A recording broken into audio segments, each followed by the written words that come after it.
talk to Alpesh Patel about this, Chief Executive of Profinium Partners. Good morning to you, Alpesh. Morning, Sally. So, UBS results, they're due out in the next sort of 10 minutes or so. What do you think they will tell us?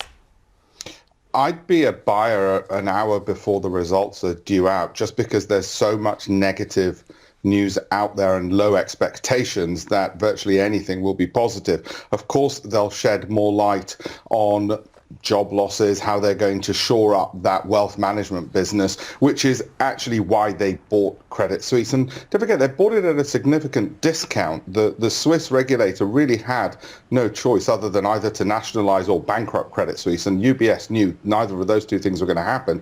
So they've bought it at a fraction of book value, and many would say at about 50% off the value what was the real value of the company at the time of the transaction. So I think we're looking at something relatively positive for UBS stock price. Positive for UBS stock price, but not positive for Credit Suisse shareholders who didn't get a say in this at all, who feel like they've been absolutely hard done by, and some are pursuing this in court, aren't they?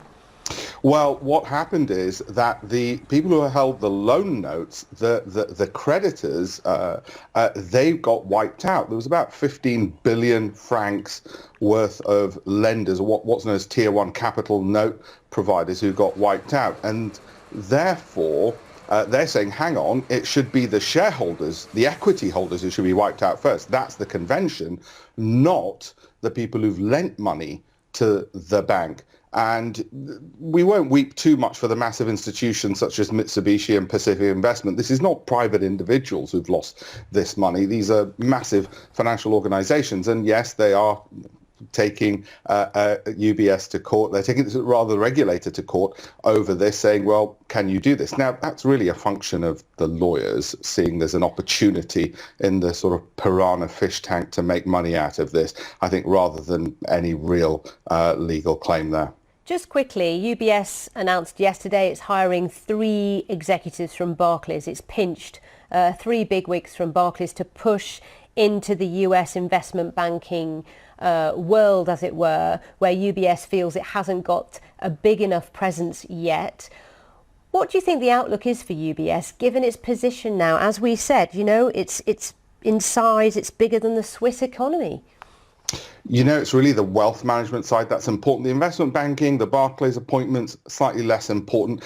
The problem is they started job cuts last year to shore up their position, and now they've got to try and retain people in wealth management, banking, asset management. It's a relationship business. You don't want your staff walking out the door because the money often goes with them. And I think that's really their major problem, which I think they'll be able to manage. Remember, this is a company whose stock price has gone up 100% since 2020, albeit it's at 2008 levels.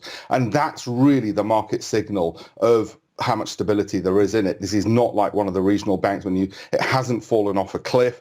And I'm therefore relatively positive on the results when they come out and how the market will take it. All right, Alpesh, I know we're going to talk to you later when those results do come out for instant reaction. So we'll speak to you a little later. Thank you so much.